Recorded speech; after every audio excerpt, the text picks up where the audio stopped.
Well, hello. This topic is how to study for the midterm exam and also the final exam. So, after you've been taking notes using your outlines or also watching lecture videos, one of the next steps you would want to do is go into the content section, scroll down until you find the exams and quizzes module. Click on that, and as you'll see, there will be one document, and that is the midterm study guides. This one's Reconstruction to the Great Depression. Doesn't matter whether you're in the 8-week class or 12-week class, it still will cover the same time period. So when you click on it, you will start to see the terms on the various chapters that you need to know. And what it says right here is that you should basically know the significant events, the people, and what makes that term important.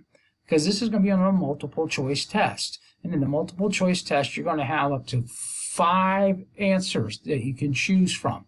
Some of them might be all the following except. You know, those questions students just love to take, where you have to eliminate one of the 5 because the other 4 are correct.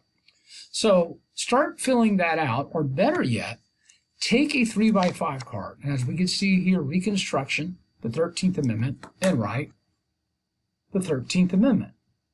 And then what is the 13th Amendment about? It's about abolishing slavery.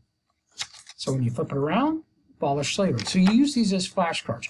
Trust me, these things work. It got me through Spanish 1 when I was in college with all the verbs and conjugations of verbs and what the verbs meant and all the words meant. If it got me through Spanish, it can get you through American history.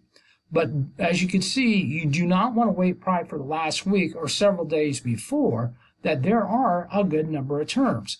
Some sections or chapters will have more than others.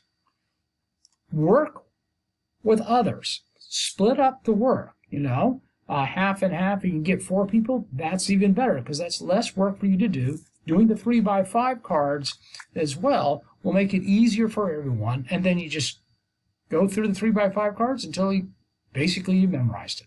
So hopefully this will help you in trying to study for the final and midterm exam.